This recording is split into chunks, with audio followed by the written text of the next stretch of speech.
asalaamaaleykum mbokk Sénégal ni ñu koy defee altine bu nekk seen émission autotransport na nekk na émission boo xam ne lépp nag li nga xam ne ci xibaar ci dem ak dikk bi moom lay def mu dalee ci jaww ji géej gi wala tali bi lépp nag la leen di jukkil tey nag ñu am fas yéene waxtaanee pàcc bu am solo mooy élection de représentativité syndicale dans le secteur du transport.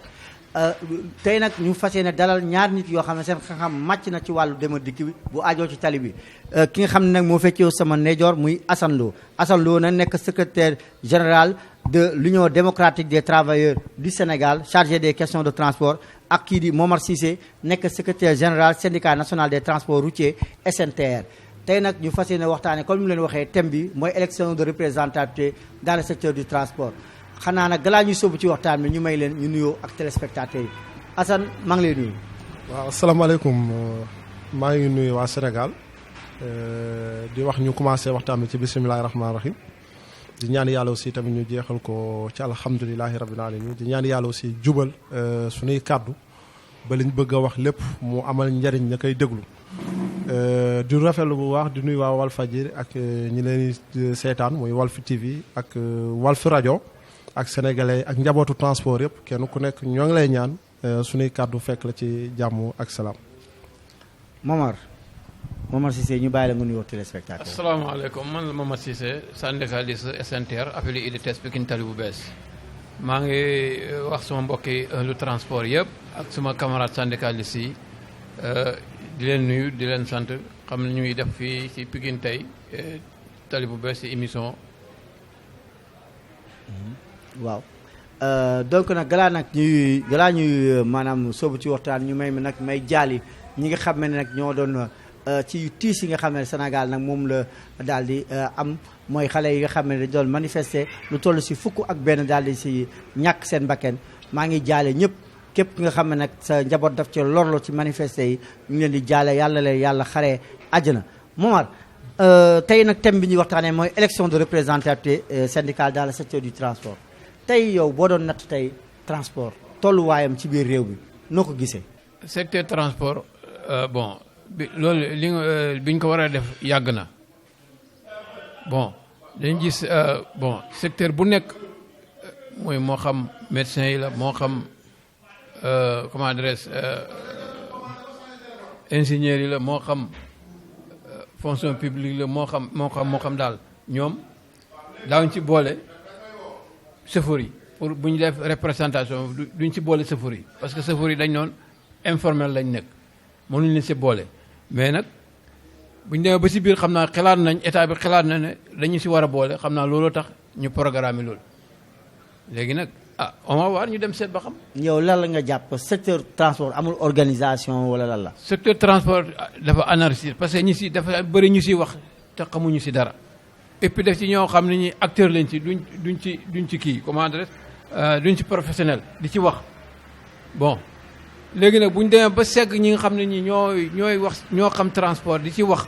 bu boobaa transport dana amoon njëriñ li ñuy def mais buñ ci fekk ñu ci dugal ñoo xam ne ñi bokkuñu ci ñu ciy wax te ñooñu la état bi gën di déglu loolu yaakaar naa ne dañ ciy wax ba sonn rek te duñ ci gis benn solution.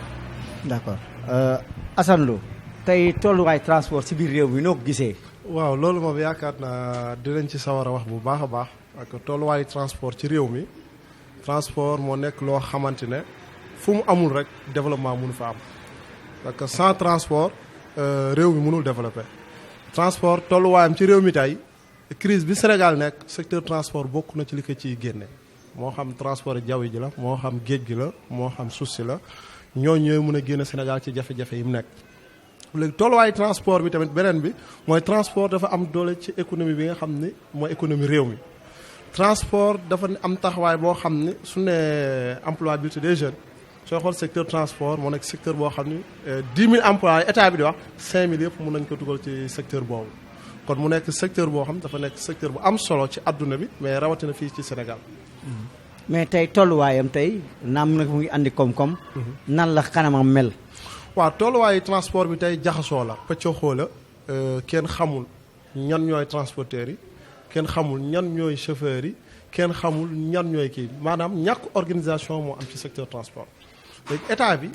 ak ñun syndicats yi ak transporteurs yi ak chauffeurs yi suñu bëggee dimbali secteur transport il faut ñun ñëpp ñu booloo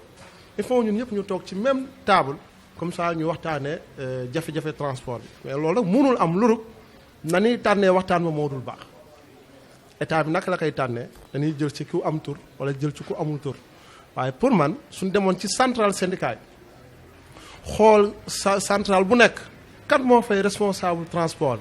ñu boole acteurs yooyu ak ministère yëpp yi nga xam ñoo laal transport parce que transport du ministère du transport rek moo ko yor transport ministre de l'intérieur am na ci yoon transport ministre des forces armées am na ci yoon transport ministre du commerce aussi am na ci yoon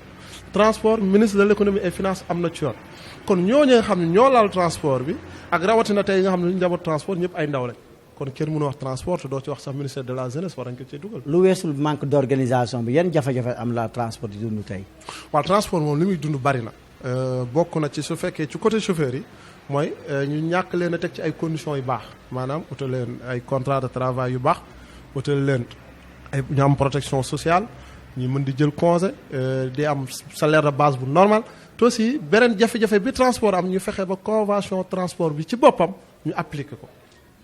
su ko defee ndaw ñi seen ëllëg ñu mën leen a préparer mais loolu bokk na ci jafe-jafe transport bi parce que chauffeur yi dawal duñ dawal ak xel mu dal duñu dawal ak conscience tranquille parce que ñoo ngi am problème kër ga nuñ ko war a gérer ñoo ngi am problème ak leneen parce que li leen di jox ak pression bi leen transporteurs yi di teg loolu bokk na si indi jafe-jafe transport. te waaye est-ce que sax du loolu mooy andi accident yi. waaw loolu bokk na ci pression bi bokk na ci 80% suñ ko doon xayma 80% accident yi pression chauffeur bi la.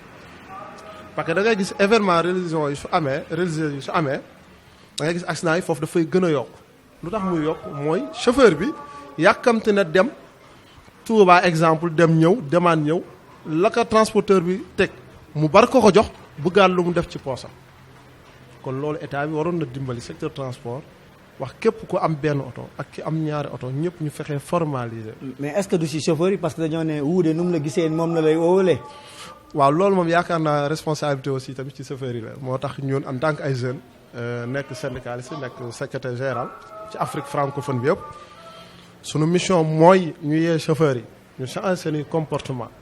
ci kaw tali bi naka la ñu war a nekkee ak tali bi ñu changer seen comportement nan lañ war a jëfandikoo ak seen i njaatige seen i patron ñu changer seen i comportement naka la ñu war a nekkee ak takk der bi ñu changer seen comportement ak naka la ñu war a nekkee ak population parce que loolu la secteur bi manqué moo waral accident yu bëri di am. Momar Cissé gis nga fuy Assane daanale mooy mbirum daal accident yi léeg-léeg ñaari pàcc la ko xayma mooy benn bi. ci chauffeur si la benn bi nag nguur gi moo waroon def yenn mesures d'accompagnement yi. Théo li camarade Assane wax loolu laa ci yokkaat parce que accident yi boo gisee ñu naan chauffeur yi yëpp boo seetee borom xel nga yaa ngi xalaat journaliste yaa ngi dem fu ne xam naa mais c'est très rare nga gis oto Sénégal dem dëkk accidenté lu ko waral chauffeur bi dañ ko teg ci conditions yu normal yoonam ci xaalis. ay heure lañ koy daw la heure bu heure ba jotee mu départ bu heure ba jotee mu arrivé client yi yoonam nekku ci client léegi nag état bi bëggoon a formaliser defar transport mu aw yoon tegu ci yoon day seet maison yu mel noonu di ko def ñuy former chauffeur yi ñu di leen liggéeyloo ci condition yooyu Sénégal dem dikk. mais aftu ngi fi te taxul chauffeur yi ni ñuy delloo tey sax lañ gën a tumuranke. mais aftu li ñu waxoon. conditions yi ñu waxoon ne moom la ñuy continuer di def moom lañ defut moom lañ respecté wut. mooy lan maanaam chauffeur bi dafa war a imaginer nga xëy 6 heures dem matin ba 23 heures ngay dawal loolu bi ñuy def projet bi waxuñu woon lool parce que dañ ne woon oto bi ñaari chauffeur lay am boo xëyee 6 heures dem matin 13 heures nga wàcc keneen gontu ba 23 heures mu wàcc mais loolu yëpp dañoo bafoué ko bàyyi ko te état bi mu ngi koy gis te moo ko waroon a régulariser ana inspecteur de travail yi ñoom ñoo waroon a régler loolu boo demee ci maison location yi. c'est très rare itam nga gis auto location bu accidenté te dañuy dem partout Sénégal dañuy dem ba Niger ba Côte d'Ivoire man mii ak li wax ak yow nii dama nekkoon ci transport ba demee ba mu nekk anarchie tegootul ci yoon ci laa ko bàyyi dem ci maison location yi c'est te maison location yi fu ne la ñuy dem demal mën naa ci citer ay quelques du publicité wu moom mais. kon yow daal da nga jàpp état daf leen seetaan. daf leen seetaan complètement dafa seetaan transporteur yi ak chauffeur yi bàyyi leen noonu rek chauffeur yi itam nag di def chauffeur yi comme limon di naal ba mu jeex rek ñu sànni la parce que ñu ngi naan chauffeur bi ñoo ko nanguñ ko parce que ñàkk pexe la wala moo ko njax Olof Ndiaye moo ne ñàkk pexe la man chauffeur mooy sama métier mënuma def leneen maa ngi am sama njaboot ci chauffeur laa leen di dawal laa leen di dundale léegi ñu ñëw na ma oto bi kaa ñu jox la oto bi mais c'est position 50 000 francs lañ la mën a fay 50 000 francs loolu noonu boo ci jëndi sax saako ceeb loo yéeni sax mu suurul leen boo ci jëndi saako ceeb sax mu jeex kon donc état bi daal bu bëggee transport jëm kanam ah na dimbale transporteurs yi financer leen encadrer leen ba pare bu ñu leen bàyyi ak chauffeurs yi itam bu leen encadrer ba jox leen ay oto yu bees nañ toppatoo chauffeurs yi ñu leen di conditions yu normal ñuy xëy heure di wàcc heure. mais état bi dafa ne kat moo mënul defar transport fii léegi dafa am anarchie bi ngay wax ak désorganisation bi ba tax tey syndicat yi mel ni tulleex mala ci secteur bi kenn xamatul comme ni ko Assane waxee kuy chauffeur kuy apprenti kuy coxeur ak kuy transporteur dem nañ ba nga xam ne xamatuñu loolu ku nekk lan mooy sa wareef ci biir transport ba tax tey mu xalaat ne day def élection de représentativité syndicale parce que am na ci syndicat yoo xam ne syndicaliste bu xëyee tey transporteurs yi arrangé ko mu wettu ci wetu transporteurs yi bu xëyee chauffeurs yi ko arrangé moo dem ci chauffeurs yi léegi état bi xalaat ne day def élection de représentativité syndicale loo ko gisee. parce que loolu moom laa la wax sama njëlbéen wax loolu ba mu ko war a def yàgg na parce que mënoo nekk syndicat chauffeur ba pare nekk syndicat transporteur yi ñoom ñaar bu ñu jotee noo leen di atte da ngay nekk syndicat transporteur yi ñu xam ne yow syndicat transporteur la di ko di dox diggante àqam ak yelleefam ci état bi wala nga nekk syndicat chauffeur mu ngay dox diggante àqu chauffeur bi ak transporteur bi mais fekk loolu séparé wuñu leen lu ñu def itam du sotti dañ la war a séparé yow syndicaliste chauffeur nga nekk syndicaliste chauffeur mënumaa ñëw jaay la suma carte ngay chauffeur ma jaay la suma carte syndicaliste war laa défendre transporteur bi ñëw ma jaay ko suma carte syndicaliste bu amee problème ma koy défendre ci lan dañ leen war a séparer état bi bu ñu leen séparer bu ñu leen séparer rek ki war a nekk transporteur ki war a nekk chauffeur te aussi itam chauffeur transport dañ ko war a tànnaat ba lañ laa jox bis bu 72 places nga koy yóbbu fii ba Tamba wala ba Kédougou dañ la war a former bu ñu la former ba nga xam ne yow mii oto bi mën nga ko mën a yóbbu fi ñu jëm mais kuy dawal R4 wala kalandoo nga xëy rek jox ko bisu 72 places mu yeb 72 places jëm Tamba kooku bu defee accident yaa ko def. dañ si ñëwaat Assane état bi dafa am loo xam ne daf ko xalaat mooy maanaam gis na ne désorganisation bi am yaa ngi koy wax sànq ak anarchie bi am ci transport tax na tey mu def ordre bi mooy lan daal di def li ñuy wax élection de représentativité syndicat ci secteur transport saytu syndicat transporteur yi ku fi ëpp am doole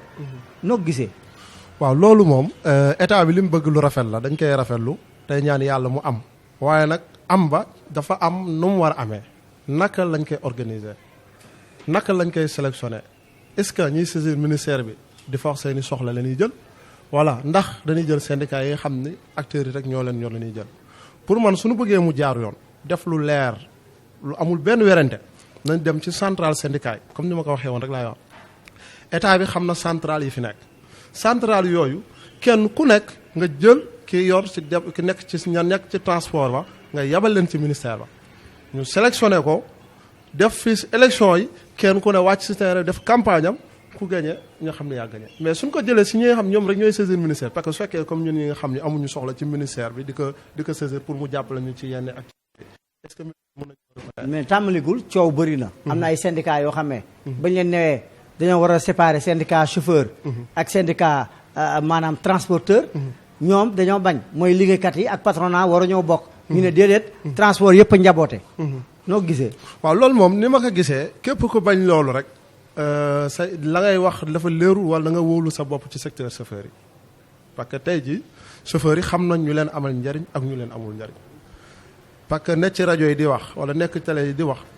loolu yomb na mais dafa am réalité transport réalité bi mooy ñu fexe ba dem ci centrale yi comme li wax suñu woowee acteurs yi ci biir centrale yi woo leen ministre bi toog déglu leen centrale fournir leen ay papiers yu leer ñu ne ñii chauffeurs yi leen tax a jóg syndicat bu bëgg a dem pour côté transport aussi ñu def ko ñu def bu chauffeurs yi def bu transporteurs yi mu nekk ñaari élection kuy wax ci wetu transporteurs yi nga wax ci kii kuy wax ci chauffeur ñu ni kii moo jiite chauffeur yi loolu moom état bi responsabilité bi suñu bëggee lu leer. kon daal kenn warul nekk juge ak parti daal. non mënul nekk nañ séparé ku bëgg a bindu syndicat chauffeur nga bindu syndicat chauffeur di défendre intérêt chauffeur ku bëgg a bindu syndicat transport nga bindu ci secteur transport di waxtaan ak transporteur yi. mais bul nekk doublon daal. loolu mënul nekk kon tëddee njaaxaay noo du am. loolu moo waral nag jafe-jafe transport du mu sa saafara. gis nañ ne sax ci yow loolu li fi am bu ñu nee ne regroupement rek ci garage yi gis nañ daal jaas yi naaw xeex yi tàmbali lan moo tax xanaa regroupement bi daa am xaalis. waaw xamal loolu soo gisee li ko waral lépp loo gis rek la woon démb moo ko yàq. mooy lan. mooy njiitu démb ji ñu si ëpp seeni intérêt personnel lañ jiitaloo. déetuwaay. mooy fexe soit ñu fexe ba am tur ci liggéeykat yi pour mën di jege état bi di lijjanti seeni propre soxla waaye laa liggéeykat yi suñu dajalee xaalis ñoom ñu mën ko jël da ci faj seeni soxla léegi nag changement yooyu dafa am. changement dafa am ci loolu. comprendre changement bu rëy da cee war a am. mooy syndicat yi léegi yi xew ak acteurs yi fi ne mooy ku leen amal njariñu ànd ak moom. loolu da nga gis amuñu njëriñ. non ñi ëpp ñuy wax li ñuy wax amul njariñ. déetuwaay. wala la ñuy wax amulul njariñ chauffeur yi. déetuwaay lu tax ngay wax loolu. waaw xam nga dafa am ñaari façon xeex yow yaa ko wax léegi. ah déet non déet man waxuma de yow yaay wax fii mooy auto transport da nga ne amuñu njëriñ. lu tax amuñu njëriñ. non xam fii mooy auto transport foog mu leer. waaw léegi waxal lu tax amuñu njëriñ. waaw léegi da nga wax sànq wax bu am solo. waaw mooy lu tax syndicat ñenn ñi bañ li ministère bi wax ni soit nañuy défendre chauffeur yi soit ñu défendre transport lu tax ñu bañ ko. nan moo tax ci yow. waaw xam nga tey jii nax chauffeur yi dafa yomb nax transporteur aussi dafa yomb parce que kenn ku ne dafay carte intérêt mais en réalité chauffeur képp ku koy wax lu dul nañ la xeexal nga am ay contrat de travail deful loolu daal da lay nax ku la waxul loolu da lay nax chauffeur képp ku ko wax lu dul nañ la utal protection sociale syndicat bu la xeexulu loolu daf lay nax chauffeur képp ku ko xeexulul ëllëgam maanaam mu am retraite comme ni ko yeneen corps de métier di ko amee képp ku ko waxul loolu yaa ngi koy nax te syndicat yi ni ëpp lu ñuy gis ñuy wax xam ni ñoom seen lépp ci xeex ci média yi lañ koy def di def lobby ci média yi di am tur mais li ñuy waxal chauffeur yi amul njariñ li si ëpp xeexu transporteur léegi nag nañ dem soit ñuy waxal transporteur soit ñuy waxal chauffeur yi ministre bi def élection yi ku gañ a jël. kon yow daal élection yi da nga ko war a def nu mu gën a gaawee. yàkkamti naa ko mu def ko nu mu ko gën a gaawe mais nag sélection bi nañ ko jël ci centrale yi nga xam ne état bi reconnaître na leen. mais lu weesu loolu gis nañ ne benn affaire boo xam ne tamit daf ñoo jaaxal. état bi nga xam ne xam na la réalité du terrain du fi jug ci anarchie bi li fi am na ko. xam na ko. parce que am na gouverneur am yi. am na lépp. mais lan mooy enjeu wu lu ñu gis comme bu amee ci garage yi rek ñu ne xëy na regroupement rek. jaas yi naaw waaye xanaa loolu daa am xaalis. man loolu laa bëgg xam ku ma ko laaj xam nga fii mooy nag auto transport gars yi nañ ma baal fii la lépp lay leer waaye nag ku ma ko laaj ci transporteur yi damay xaw a daw ku ma ko laaj ci chauffeur yi day xaw a daw mais Assane leeral ma lan moo tax nag xanaa regroupement daa am xaalis wala lan la non dafay am xaalis regroupement su fekkee yu garage dafay am xaalis parce que chauffeur yi dañ leen di nattuloo nattu yu dul teggi maanaam njiidi waaw ñoom chauffeur yi ñooy natt njiidi ñooy teggi loolu waral xeex bi day am salaire mensuel daal bon ah xaw ma de chauffeur daal danañ leen cotiser chaque mois mais njiidi rek ñooy teggi maanaam natt boo xam ne yow doo teggi ah chauffeur bi du teggi ah kañ lay teggi ah loolu doy na waar ah looloo fi am looloo waral xeex bi mais Momar lu mu wax doy na waar ah loo xam ci regroupement yi parce que man dama maa jaaxal gars yi bu ñu nee nii rek nga gis jaase yi naaw loolu moom te da ngay gis kenn ko xam ne ñaar fukki at ak juróom xaw ma lu ko teg du bëgg bàyyi man mii di wax ak yow tey ak ñu toog nii maag moom ak Assane Lo man xam naa leen si gaaru ceer yi boo gisee am na suñ benn camarade boo xam ne bii nga ne am na doole trop macha allah ñëpp déggal nañ ko lu kooku gouvernement la yor région bu nekk am na ñu ko fa nekkal ñoo xam ne ñu tey bu daanu woon tey ñooñu ñàkk seen poste bon looloo tax nag mu am doole parce que gaaru ceer yëpp oto bu joxe dañuy def seen benn tontine oto bu sarse am na lu ñuy coppati seen mandat ba dugal ko ci keesu syndicaliste bi la des ña ne ca gaar bi nga xam ne ko sóoree ñoo res gaar mais damay gis ku taxaw ci tableau bi daal di ko jox dara après ñu daggal ticket effet boobu nan la demee waaw ñooñu loolu bu njëkk xam nga chauffeur dafa solidarité man damay dawal oto moom yàgg dawalatuma ma ñëw gaaru ceer yow nga yor sa car boo sartee ba pare loi gaar bi boo ko joxee ba pare nga coppati benn 500 wala benn 1000 francs loolu sa xool attan rek nga ne ma am si am kooku man maa ko moom bokkuma ko kenn mais dafa am tontine bu ñuy jël boo xam ne bi oto bi bu bindu bu sartee rek dañ koy jël def benn liste table yi nekk ci gaaru ceer ba yëpp dañ ko indi ci gise bi ñu calculer nombre de oto yi ñoo fi départ tey oto bu nekk joxe na temps moo xam car la moo xam oto bu ndaw la moo xam njaga njaay la moo xam 7 places nga joxe temps boobu nag moom la ñu dajale bu ngoonee am na ku koy jël si wala am na koo xam ne kii moo ko fay tegal camarade syndicaliste boobu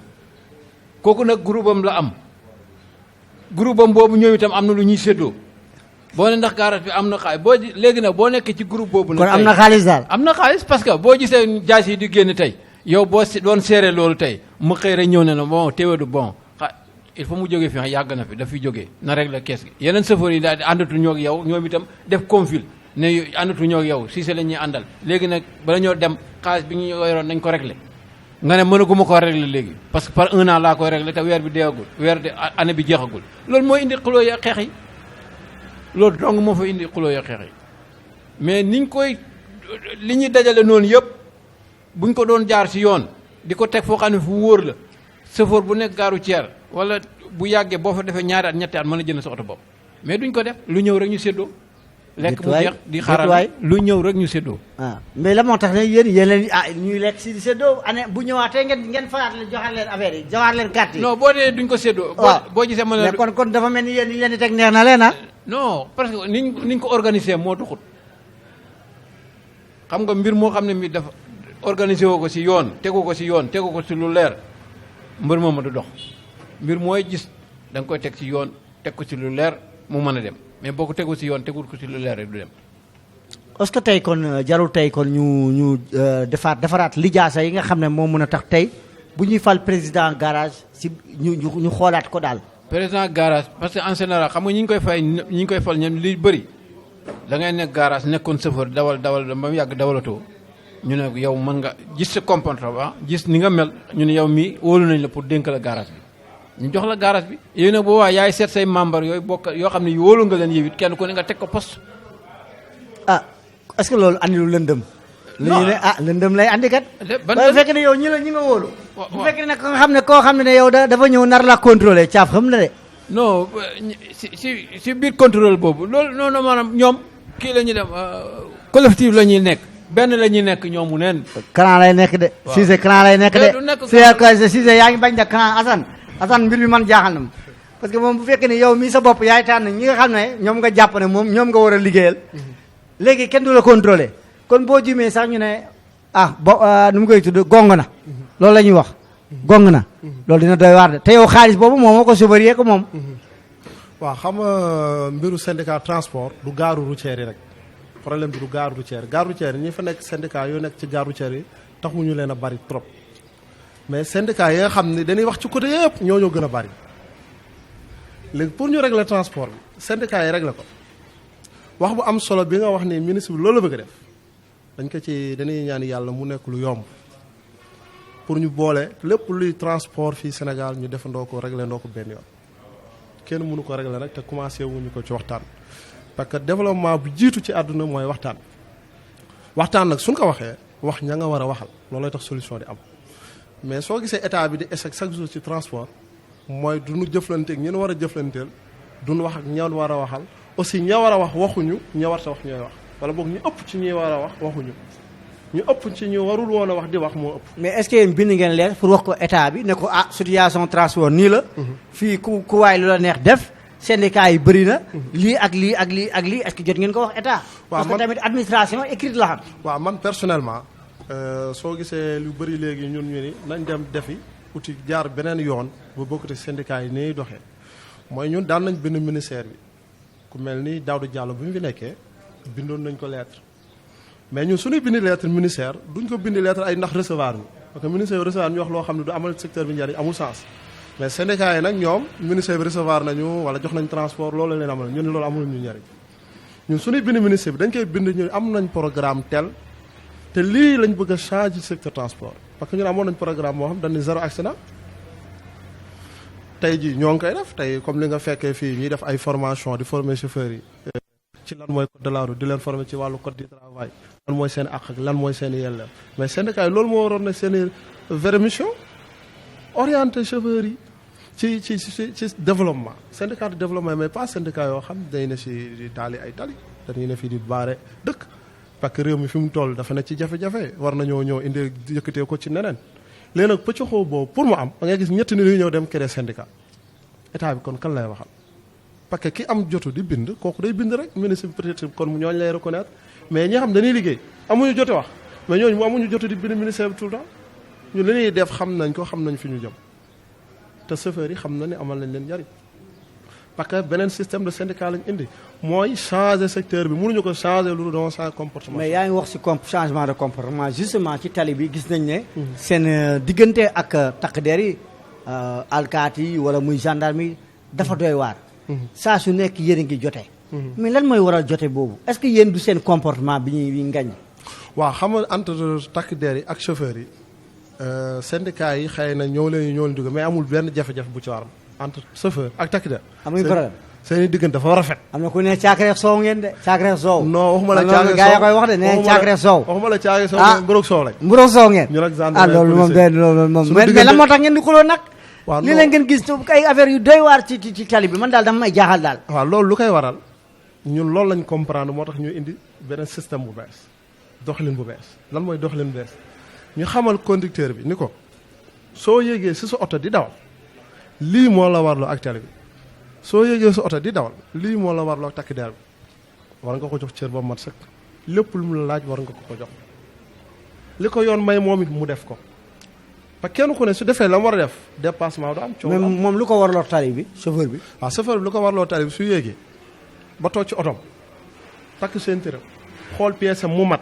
xool otom amul benn infraction moom mu toog comportement sol yëre bu set aussi xam lan la tali bi di communiquer ak moom ñun loolu mission état la woon mais ñun sunu syndicat ñun ñoo ngi ciy góorgóorlu di xamal chauffeur yi tali bi lan lay wax tali bi day wax ak yow ba keroog nga yegg lan lay wax ak yow mais loolu soo ko xamee oto bi normal la pièce yi mën na yàq alkaati bi jàmm rek la loolu rek mooy problème bi léeg-léeg li des mooy ñu ñaax état bi ndaw takk der yi muy teg tali bi na leen di former formation bu mat sëkk léeg-léeg tamit ñu xëccoog chauffeur yi ci loo xam ni bariwul nag mais dina am foo gis nag dina am ñoo xam ni seen formation des na moo duñu mokkal ñu contrôler loo xam di ci coog chauffeur fekk ñoom ñoo tooñ am alkaati yoo xam ni peut-être tamit nañuy communiquer ak chauffeur yi duñ leen jox cër te loolu jaaduwul dana war a joxante cër comme bu rek soo lañ mënuñoo tàqali ko kon nañ joxante cër woote jàmm ñu jéem a avancer réew mi daal. mënu ñoo bañ a wax nag Momar Cissé gis nga li sa naataango bi wax tali bi seen diggante ak alkaati yi ak wala ay gendarme coow rek lan moo tax loolu. li tax loolu li koy waral mooy ñoom ñaar ñëpp la parce que bu njëkk da ngay gis gendarme mu sol tenue correct bu la arrêté bu la laajee ñaari pièces du ñetteel mu ne la sawa demal mais ñii nag léegi tey non seulement ni ñuy correcté ni ñuy comporté yoo sax moo gën a kii bizarre parce que da nga gis gendarme boo xam ne wala police boo xam ne bi sol beereem du ko sax solin bu rafet. détuwaay waaw du bon simis bi sax du ko baraaye bi sax du ko baraaye. loolu doy na waar. bon ma gis ñuy indi benn terme boo xam ne bi xam man saaga laa ko tuddee ñu indi xewal benn terme boo xam ne bi damay gis nga dugg ci biis mu arrêté gendarme arrêté biis bi naan ko ndeyal ma duraateel ma oto bi mu ne maa ndeyam fii lay taxaw. détuwaay waaw chauffeur bi wax loolu parce que. gendarme bi moo ko wax. boobu am na problème. monsieur le ministre nag. loolu moom am nga loolu. monsieur le ministre de l'intérieur. waaw. loolu dégg nga lu chauffeur yi wax de lii moom doy na waar monsieur le ministre des transports dégg nga nag lu ñu wax lii nag garaaw na. bu dee lii nag kon moom war ngeen xool lii moom war jar na xoolaat. waaw au commandement gendarmerie ak police lii moom garaaw na lii moom war nañu xoolaat lan la. waaw te loolu waxuma ne ñëpp a koy def mais li ci ëpp ci zone yi takk der yi dañ koy wax ak soni xale yu chauffeur yi te loolu vraiment man keroog ba ma ko déggee ku ma ko waxoon du ma ko gëm waaye keroog ba ma ko déggee gis ko keroog laa ne lii moom war nañ cee wax. ci ban arrêt nga ko gis. booy sorti Dakar bi rek sorti Dakar bi kay benn la boo jógee Dakar di dem rek di génn Dakar mais bu njëkk comme loolu amul benn policier taxaw arrêté chauffeur mu koy wax kàddu gu tegginuwul mais léegi loolu dafa bari parce que li ko waral mooy. seen wecceer yi ñu leen di jox noonu wecceer bi du dara ci ñoom yàq seen crédibilité boo xam ne bii fañ leen waroon teg duñ leen fa teg bon loolu dañ ko war a seetaat. mais léeg-léeg tamit chauffeur yi moom kenn du dem te des de. parce que man daal gis naa benn jour benn chauffeur taxi moom. waaw vraiment damaa jour boobu damaa rusloo. ndax moom dafa sol xaw ma loolu tubéy bi la jël xaw ma criss cross amul ceinture yëpp di kii ci bopp ci vêtement bi kenn xamul man daal. dara ko bu njëkk ba boo gisee chauffeur moom da nga koy naw. waaw loolu lañ xam nag gis ko moo tax tey ñu woo chauffeur yi fii indiwuñ leen fi pour ñu jàngal leen oto ni ñu dawalee oto. non loolu ci beneen pàcc la. loolu moom yéen mais dama ne ci tali bi da nga koy gis. waaw loolu am na loolu du ma la weddi parce que am ñoo xam ne ñi sax waxuma la dañuy sol tiset am na benn booy mas naa ko gis man ko waa yow est ce que tey bu ñu la jëloon course tey nga ñëw rek ñu la yóbbu ma Touba est ce que boo demee da nga siyaare sëriñ bi mu ne ah man ke bu ma demee damay toog ci oto bi man ko wala parce que li nga sol moo tax parce que yow solo loo solin bi nga solo nii waroo ànd sax kilifa loolu da ngeen ko war a dindi seen bopp yi bu ngeen xëyee da ngeen di sol yëre yu set yëre yu jot maa ngi am na benn agent sax maa ngi koy sant bu baax parce que mu ngi nekk 4e section police centrale fi ñu kii utee libéré yi boo ñëwee sol ay comportement nga comportement kon boo xam ne bii rafetu da la wax génnal demal nga solu ji nga génn dem te fekk yow boobu sa libéré moo jeex mu war la ko prolonger nga ñëw moo xam ñu jógee ko fi Pikine wala ba Géejawaay dem pour ñu yokkale loolu nga dem comportement boo xam ne bii rafetul mu ne la génnal si biti demal nga solu jaat boo solo door a ñëw mu doon laa yokkal sa libéré loolu yaakaar naa bu doon xëy ba muy xëy ba soloon bu rafet bu ñëwee duñ ko wax loolu moom chauffeur yi ak takk der yi il faut ñu waxal leen il faut ñu sensibiliser leen ñu xam ni ñuy comporté woo ci tali bi sinon rek liñ bëgg nii du sotti. mënuñoo bañ a wax nag mbirum nag problème mu visite technique yi gis nañ ne mooy ñi nga xam ne ñooy particulier prolongé nañ leen ba fin du mois waaye nag ñi nekk ci transport ba léegi naam nag délocalisé nañ ay site def fu mel ni CICES ak yeneen ñaar yu bépp mais gis nañ ne problème yaa ngi wëy noo jàngatee loolu. waaw ni ma jàngatee loolu mooy maanaam problème yi mooy am na sax suma camarade yu koy ñaawlu ne lu tax ñuy yokkal particulier yi bàyyi taxi yi mais dama leen xamal ne taxi dafa bokkul ak benn oto parce que li nga pièces yi nga yor pour war a nekk dawal taxi particulier du ko am parce que yow foog nga am transport en commun foog nga nekk sénégalais d'abord foog nga am liberté taxi foog nga am licence foog nga am assurance foog nga am visite technique te 6 mois yu ne da nga ko war a remplir oto particulier bi mën naa am visite technique tey toog 1 an wala 6 mois du daw sax gaaree ko këram taxi bi moom saa yu kullu yawmin saa yu xëy mu ngi daw kon donc bu amee 6 mois war naa ñëw ñu seetat ko loolu moom ànd naa ci bu baax parce que visite technique mën naa wax ne chauffeur yi lañ dimbale bu baax parce que chauffeur boo ci jox oto léegi day normal mais bu njëkk nag da ngay am problème mu routine wala pneu wax ko patron bi sax mun a demal ba weer bi day ñu changé ko. déetuwaay waaw da daan am mais loolu yooyu yëpp dañ na sa pare-brise fette nga bàyyi ko noonu 1 an 2 ans doo ko dindi léegi boo sa pare-brise fette boo demee visite technique boo ko changé doo am visite technique loolu moom d'accord naa si bu baax a baax. Assane coow li ci mooy mbirum visite technique ni mu demee noonu gaaw na de ba léegi daal ñenn ngi jàmbat. waaw xam nga coow li visite technique suñu waxee transport rek li si ëpp dañuy dem ci côté taxi yeeg wala bus yi su nee transport bi danoo waxoon ñi nga xam ne dañuy liggéey di verser wala ak particulier yi suñu mënoon a fexe ba xool nu leen di séparer particulier sax mënoon leen defal visite yu mel ni CICES wala ay côté Colobane bi mais lii di camion yi nga xam ne dañuy am ay marchandises lii di taxi lii di bus yi ñooñu ñóbbu leen visite centre bi ñu passé normal mais am na détails yoo xam ne tamit mun nañ ko di toléré lu mel ni ay plaque bu xaw a xoosu loolu wax dëgg yàlla mun nañ leen ko may nit ki ñu ko demal nga defar plaque bi ñu téye karagis bi soo ñëwee ñu tafal la nga jox la nga dem am na ay détails yoo xam nag état bi mën na cee dimbali chauffeur yi mu gën a yomb ci ñoom te niñ koy defee tamit taximaan yi suñu mënee yokk fi ñu leen di def les visites tamit dina gën parce que rang bi xataay bi temps bi ngay perte parce que Afrique lu ñu tardel mooy temps. te jamono wopp Covid 19 lañ nekk tamit. waaw boole Covid bi ñëw na indi jafe-jafe ci réew mi ñu amaat problème mu gérer sunu temps ñun ku bëgg a changer réew mi ñi ma dégg ñu ni dañoo bëgg a changer réew mi yëpp duñu wax ci problème mu temps te pour ñu lépp luy tax réew mi di gagner temps dina tax réew mi génn ci jafe-jafe nekk kon nag nañ fexee yokk fi ñuy xoolee visite ci côté taxi yi ak bus yi ak gros porteurs yi particuliers yi tamit ñu utal leen feneen foo xam ne ñoom dañ fay dem comme li ñuy daw bari. parce que loolu sax mooy rejoindre principe logistique. mooy moindre coût. qualité. et le respect des délais convenus. parce que dañuy wax sax que si contrat de transport. dañuy c'est l'accord par lequel une personne appelée transporteur. assure à titre professionnel le déplacement d'une personne. appelée voyageur moyennant rémunération. mais dans ce type de transport à savoir le chauffeur qui assure le déplacement. doit le faire dans les délais convenus mooy li ngeen waxante mooy maanaam yóbbu la fi nga jëm dafa war a am diir boobu nag bu fekk ni ne man nag kii di dawal te nga xam ne man maa yore remplacer transporteur bi moo tax tout le temps nag chauffeur yi di xuloo ak clients yi ndax da ngay jël benn chauffeur mu dugg ci car rapide wala mu dugg ci tata ay la yooyu dañoo ne changement de comportement waaye tata yi tey la gën a wala gën a aay da ngay gis chauffeur tata bu taxaw ci 30 minutes wala 20 minutes ci arrêt kon changement bi ñuy wax ci kanamu transport des na waaw loolu kenn du ko loolu moom dañ koy dëggal te lu am la ay temps bi ñuy wax tata yi gaawaay bee taxoon mais léegi gis na ni daanaka ñoom ak Ndiaga Ndiaye super ñoo yem waaye loolu lépp rek pression bi transporteur di teg chauffeur yi la maanaam il faut état bi bañ a bàyyi secteur transport rek ak acteurs yi seen bopp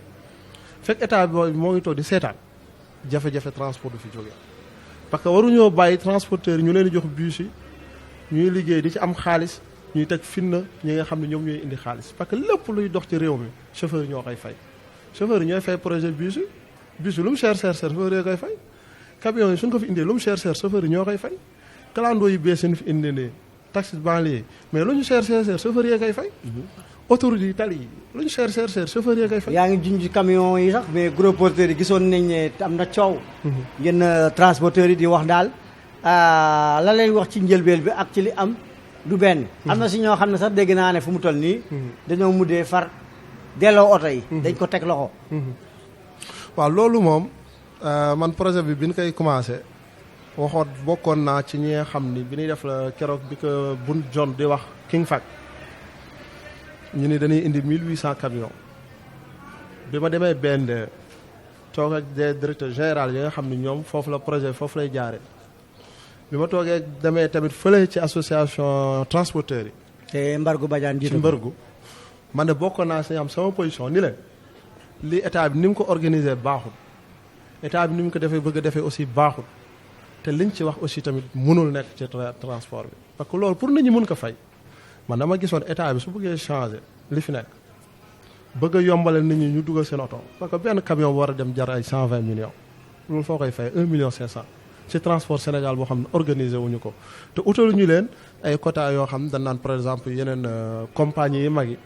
ne képp koy am ci oto état bi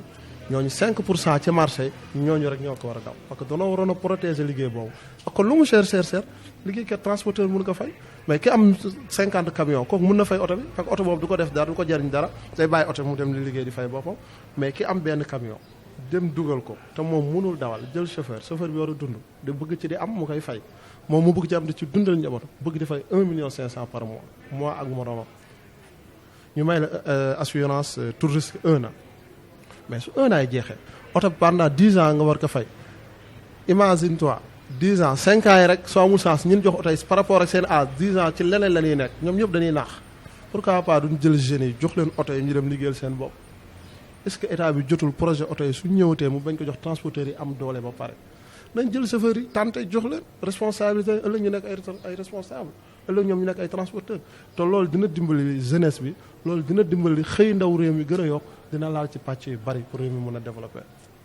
moo taxoon keroog bi ma demee si jotaay boobu man nee naa 1800 camions du mës a ñëw ñaareel bi stop beneen erreur bi ma xam ne ànduma ci mooy lu tax ñuy bàyyi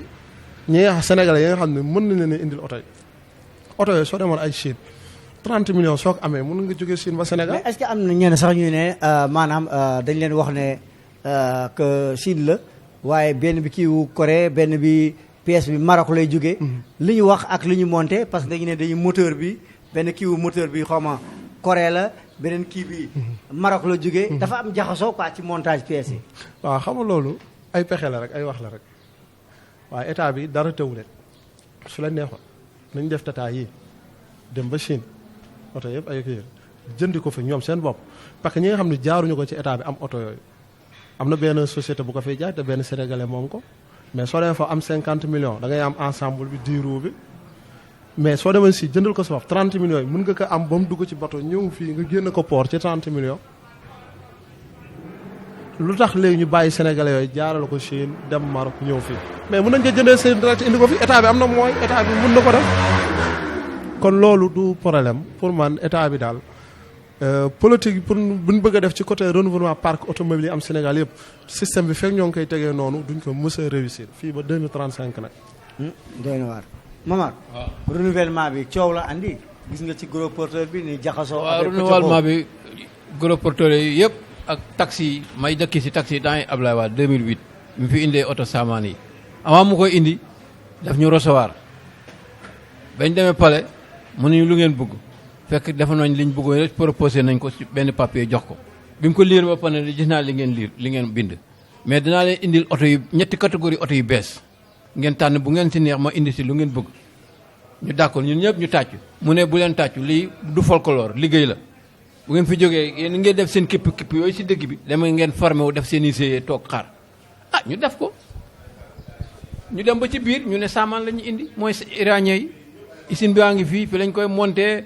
et cetera wax yeneen oto yi moo gën ngay importer ay oto di ko indi fii bon ñu teewaru si nit ñi wër gaaru ceer yi wax ñun ñu représentant yi ñu oo ñu réunion ñu dem. mu jëral leen coow yan. léegi ñëpp am bor. waaw léegi biñ demee ba desul li ñu waxoon proposition yi ñu waxoon yëpp benn lañ ci def mooy caabi oto bi ñu la jox fukki proposition ak ñaar waxoon nañu ko avant procès bi mais benn lañ ci def boo xam ne bi wóor nañu kenn ku ne mën nga wax ne loolu am na mooy caabi oto bi ñu la jox mooy oto bu bees mais li si des yëpp nax saay la. nax saay biñ demee quelques 3 mois 4 mois mën na leen lii du dem. seen télé boobu laa ñëw recouvrer 200 taxi si jamono boobu ñu ñëw taxaw buntu Walfadjri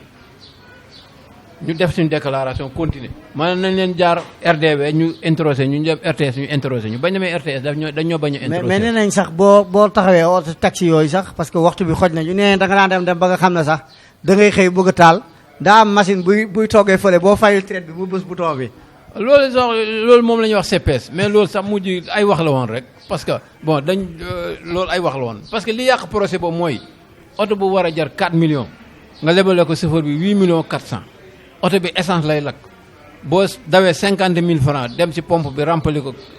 2 000 francs ngay dese. waxtu bi xoj nañu nag. waaw sa kàddu bu mujjee waaw bi nga xam ne tey ñu ngi jëm ci élection de représentativité yuy agir ci transport. ak jafe-jafe transport lan nga gis ne buñ ko defee daal saafara am. yow chauffeur bi gis ci boppam coxeur bi gis ci boppam apprenti chauffeur bi gis ci boppam transporteur bi gis ci boppam.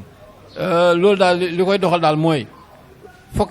li ma la wax rek sama waxu démb mooy sama waxu tey rek. il faut état bi jàpp ci régulariser ko ñi war a dawal taxi ñi dawal camion war a dawal camion transporteur bi war a def transport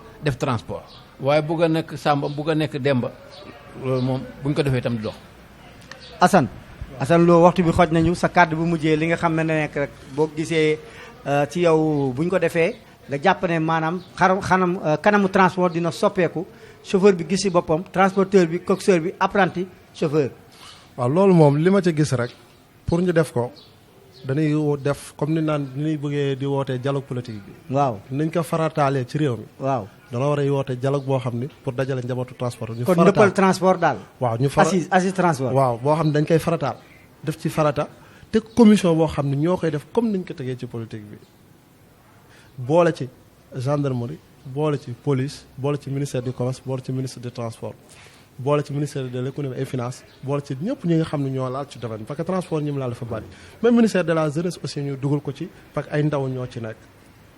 ministre yor formation professionnelle ñu dugal ko ci ndax da cee bokk formation yi war a defu ko gisoo loolu fekk defuñu ko jafe-jafe transport du musa rek la